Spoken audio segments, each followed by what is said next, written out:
Thank you for joining us for today's Bible reading. This week, we are finishing off our series, The Butterfly Effect. This entire series has been all about small changes we can make that can have a huge impact in the rest of our lives. And this week, we're going to be looking at how God wants to use us to make a difference in the world, that we're not limited by our backgrounds or our jobs or our families or anything else, that in spite of what's gone on in our lives, and in fact, even with what's gone on in our lives, God wants to use this to do something great for his purposes in this world. And this morning we'll be looking at kind of one of the most famous stories in the entire Bible. It's the story of David and Goliath. So in the story, the Israelite army and the Philistine army, they're sort of camped on opposite sides of a ravine. And every day the Philistine champion, a guy named Goliath, a huge dude, comes out and he challenges the Israelite army. He curses God. And he's just a bad guy. And nobody comes out. And then one day, David, this young shepherd boy, hears Goliath, says, how could anyone do this? He gets all fired up. He says, I'm going to go and I'm going to get that dude. And so before David does that, the King Saul, calls David in and talks to him about this, basically trying to talk David off of this ledge. So let's pick up the story in 1 Samuel 17, beginning in verse 31. What David said was overheard and reported to Saul, and Saul sent for him. David said to Saul, let no one lose heart on account of this Philistine. Your servant will go and fight him. Saul replied, you are not able to go out against this Philistine and fight him. You are only a young man, and he has been a warrior from his youth. But David said to Saul, your servant has been keeping his father's sheep. When a lion or a bear came and carried off a sheep of the flock, I went after it, struck it, and rescued the sheep from its mouth. When it turned on me, I seized it by its hair, struck it, and killed it. Your servant has killed both the lion and the bear. This uncircumcised Philistine will be like one of them, because he has defied the armies of the living God. Then the Lord who rescued me from the paw of the lion and the paw of the bear will rescue me from the hand of this Philistine. Saul said to David, go, and the Lord be with you.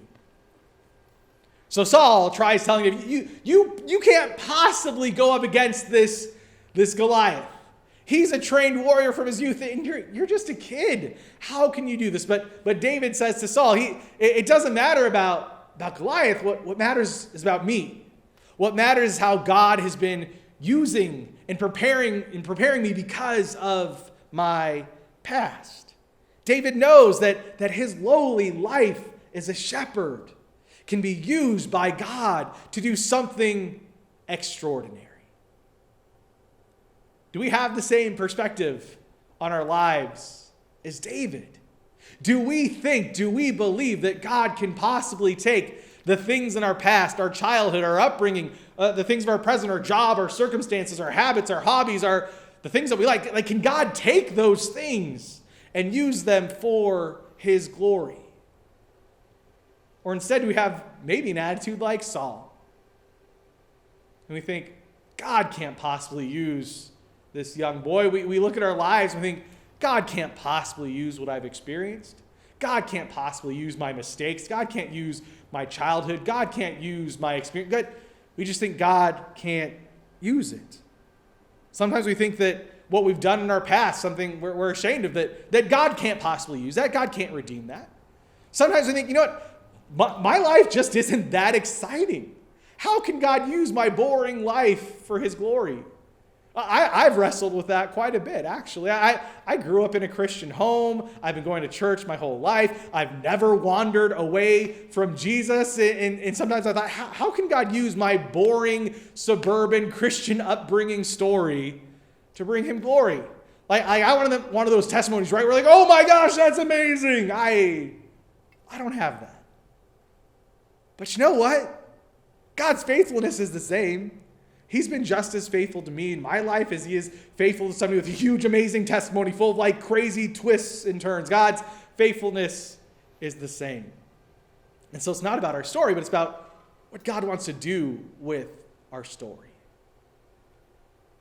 So David was just a lowly shepherd who knew that God could use that story, his past, his life, his experiences, to do something for God's kingdom.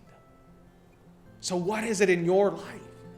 What is it in your past, your present, your experiences, your hobbies, your work, your school, whatever it, like, what is it that God wants to use from your life for his glory in the future? And maybe today, maybe as we continue talking about what this looks like for the rest of this week, maybe you just need to take some moments, maybe find some silence, maybe on your drive to work or after you've put the kids to bed, just a few minutes of silence, just to maybe think through what God might want to use in your life for his glory. Thank you for joining us today. We'll see you real soon.